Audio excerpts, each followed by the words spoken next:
Okay, I have a great project for beginners out there like myself, and I'm going to show you how to do it. Okay, so this is a list of supplies that you'll need. You'll need an Arduino UNO R3. Here I have the LED, a USB AB cable to connect to the Arduino. Breadboard. I here have mini breadboards, but you can use the original. You only need one 2x20 ohm resistor, one 3mm LED in any color of your choosing, and a couple solderless breadboard wires. You will not need this many.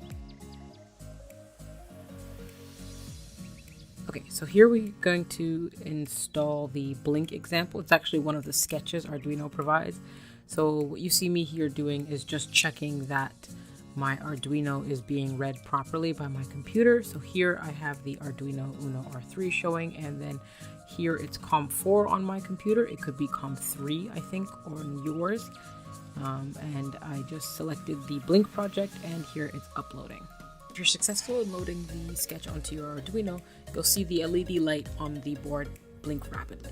Okay, so you connect your 5-volt power wire and your blue ground wire. Now, the ground wire can go on either end, and then just connect that to your breadboard on 2 separate rows. You do not want to connect them to the same row.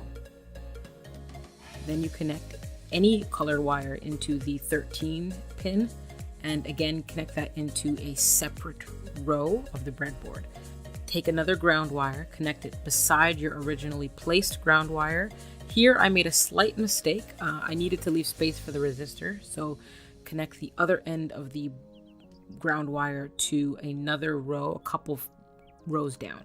So here is the 220 ohm resistor, and so I just connected that directly to the same row as the ground wire, and just below the row of the wire connected to the 13th pin on the Arduino.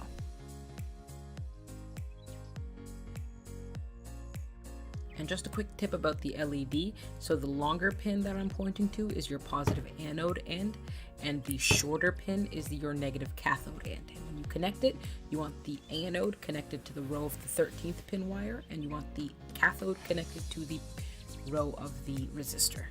So only thing left to do now is to take the USB cable connected to your computer and plug it into the Arduino board. And what you'll see is the LED slowly pulsing on and off. And that's it, your project's all done.